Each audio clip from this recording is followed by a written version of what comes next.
Hi everyone, this is Ruth from Mobile Art Club. We're going to start today another session of the homemade class, and today we're going to be learning how to draw a crane standing on a water lily pond. Okay, so I'm going to tell you a little bit more about cranes. Cranes are large birds, okay, with a long neck and legs.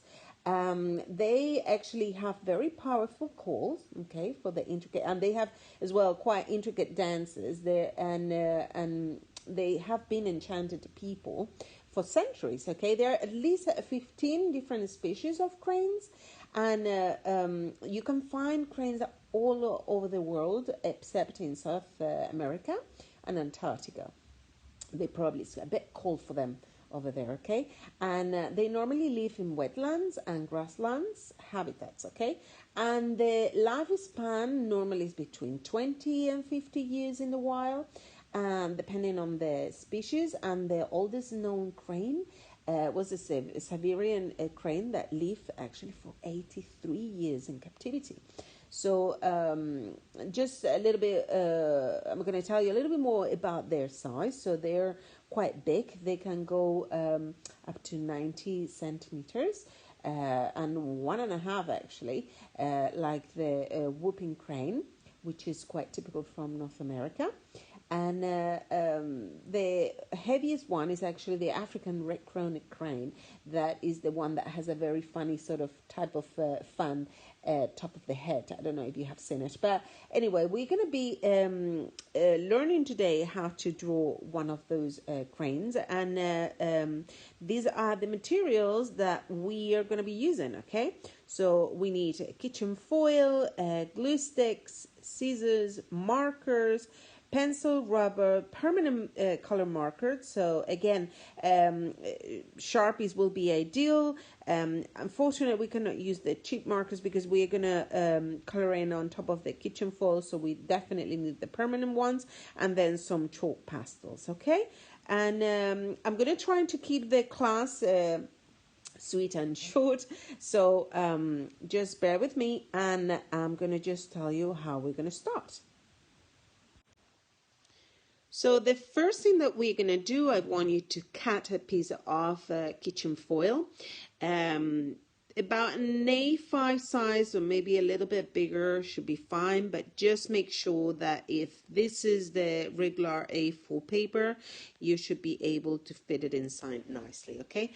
Just like the image you see on your right, okay?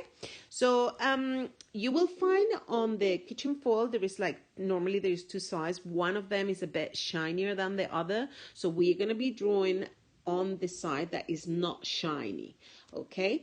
And we're gonna draw the pieces that we're gonna stick on the piece of paper later on, okay?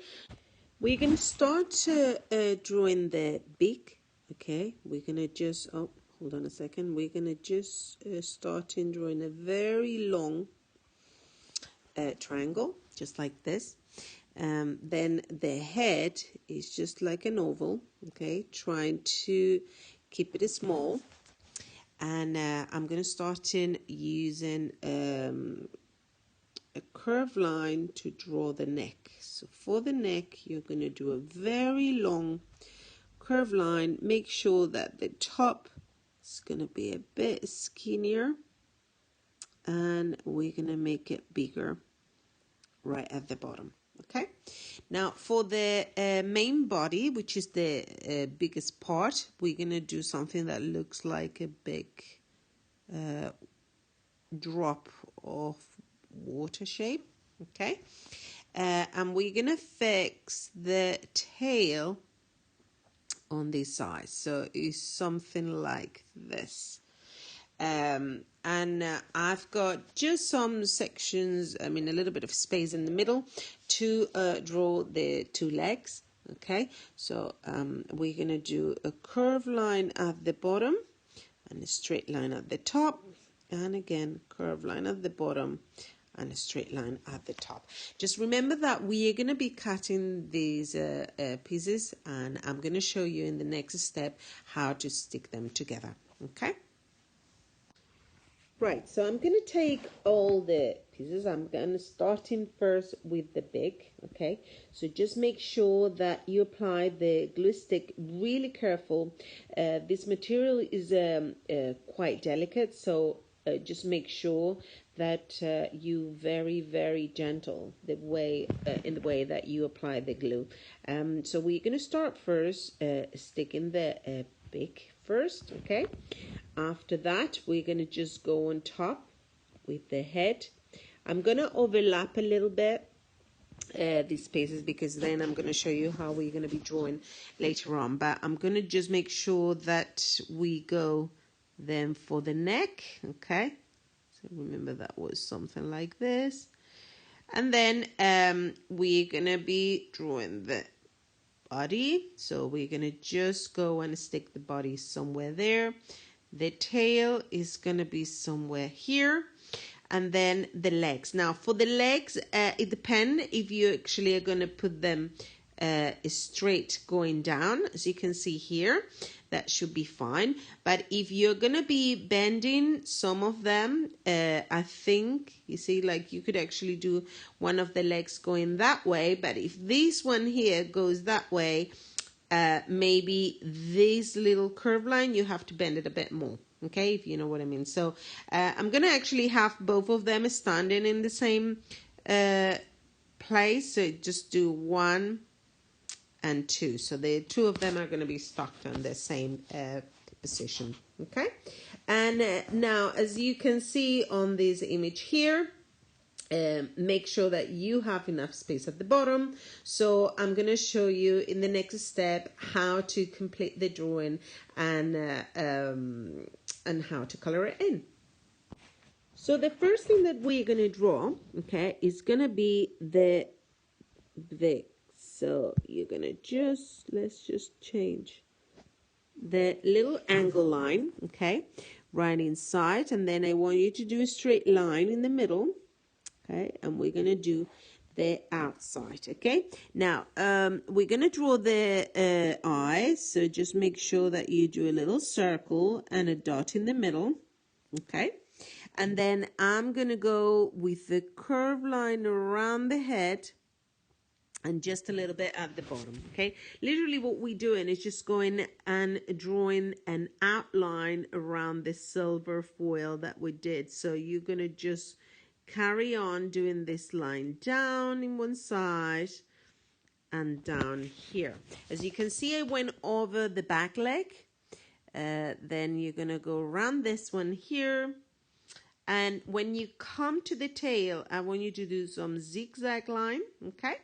And then you're going to just go around and close the top, okay? Right after, you can just do a little bit of the zigzag to or to sort of finish up with the tail. And for the wing, you're going to come on this side and do a few little curve lines, just a place where you're going to be doing the wing. Okay, now for the other leg, we just have to do another curve line there, and we're going to start in doing the legs. So for the legs, you will do the two little curve lines in one side, another two curved lines on the other side. Then we're going to do a bit of the black dot in both of them. So those are the knuckle for the leg. And then we're going to just carry on doing the line down and the one at the back, which is going to be a little bit shorter. Okay, it's really important that at the bottom of it, because it is standing on a pond, we're going to do some ripple effect for the water. So just do a few little curvy lines like this. Okay, so those are going to be just to place them on the water. And now, as you can see here, I'm going to show you on this area a few of the elements that you might want to include in your picture. Okay, so we're going to start first with the water lily, okay, the flower, which is just a very simple skinny shape, so it just looks like leaves. And then we're going to go with the pointy curve line, two in one side and then 2 more on the other side. Okay, now you will just do a few little dots in the middle, so that will be the center of the flower, and you will complete it with a few more of the angle lines from the back. Okay, and just underneath we're going to do 4 more petals. So we do 1, 2, 3, and the last one 4. Okay, just there. And the last thing that we need to do is just the lily pad. So you will come and start in one side of the flower, go all the way around. When you come to that side, I want you to do it in little angle line and just close it. And that's how you do water lily. Now, if we have to draw it on our picture, I'm just going to do it a little bit quicker. So we have, again, those kind of lines in there. 1, 2, 3, 4, the little sort of dotty things in the middle, and a few little curved lines at the back. Okay, and then I will do my lily pad on top. Now, this one here is actually quite big, but I could go with another one and just doing it slightly smaller. Oh, hold on. Doing it a bit smaller at the back, I can just give a little bit of that sort of look, which is a little bit, I think that one is a bit too big. So, yeah, that's about. I can actually work with the sizes, so I will do one big at the front and a small one at the back. Okay, and then I'm going to show you how to do one of those palm plants as well, which again you could just do maybe. Let's start with the green. I will do 2 big leaves, okay, and then inside you just have to do one short little sausage and a straight line at the top, and then we could do a bigger one, so they're like 2 of those leaves that comes from the center. Okay, so again, what I can do, if it's standing on the pond, maybe I do the line at the back first, and then I do a few of those little plants. Again, I can do a couple quite small at the back, where you have the 2 little lines. Okay, and maybe I can do a very big one at the front. Okay, and again, just doing bigger things at the front, small things at the back. You can really see how we are creating a picture that is quite dynamic, and the composition is absolutely right. And now I still have a little bit of space here, so I'm going to show you how to draw a fish, a jumping fish. So again, you just have to do a little curved line, okay, where you have the dot for the eye and the little angle line. And if I want to give some movement, you will just do a couple of lines in there, and of course you just have to do again this sort of little ripple effect, so you can see that actually has been jumping from this sort of area here. Okay, so again, what you want to do is just like starting doing first the little kind of ripple effect, and then I'm just going to draw the little fish coming up from here. So you could just do it there, you do the little angle line and the dot, and the very last thing we could do, just maybe carry on doing some little bushes at the back. You could do some bamboo as well, just doing very, very long little lines like that, where you just double it up and add up a few more leaves. You could do the sun, you could do a couple of maybe if we just do the bamboos like 2 on one side, and then maybe the sun on the other. That should be actually more than enough for you to carry on with the coloring. So then you can put the sun in there, and that's about okay. The last thing that you might want to do is just to add up a few more details on the bird. Like, for example, you could do some of the feathers. You can put some details on it, like dots, or even like tiny little straight lines. I mean, this is quite a small drawing to do, but you get a bit of the idea. And in the moment I show you how the actual drawing look like, you will understand. So as you can see here, okay, this is the one that has been already completed, and I'm gonna be using markers on the main elements. So the little elements like the flowers, a little bit of the outline, the sun, the bamboo if I've got some.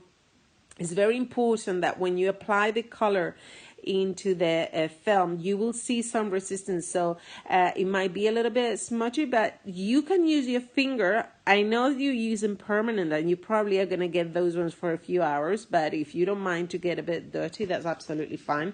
But just make sure that you don't smear too much the color, okay? So the only thing that you will need to do is just make sure that when you do, you know, the feathers, you can just, you know, concentrate on the design more than anything, okay? So you could just get into the line drawing and then starting applying some, you know, combination of the color. So maybe do the top of the head, which is a bit reddish, and it will be quite nice. You could even go with a bit more contrasty color and add up a little bit of the black color, which I don't know why it come up blue, but there we go. Then, you know, your legs as well, and maybe a little bit of the pinky on the you know, on the lily pads, the flowers, and then the greens. Trying to use different greens if you can on the leaves, different leaves, and you know, different greens. And that's pretty much what it is, okay?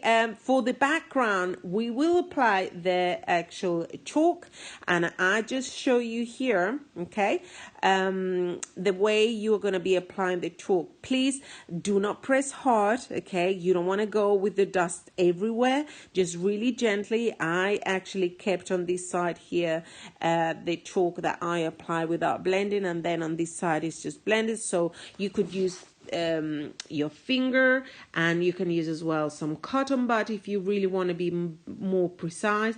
And the actual bird will just remain quite shiny, and you don't want to cover all the silver, so leave some of the silver showing. And I would love to see how these wonderful cranes come up. So please try to follow us in Facebook and Instagram, and send us your drawings into the info at mobileartclub.co.uk, and just keep being creative, okay? And I see you then next Friday. I hope you enjoy it, and see you soon.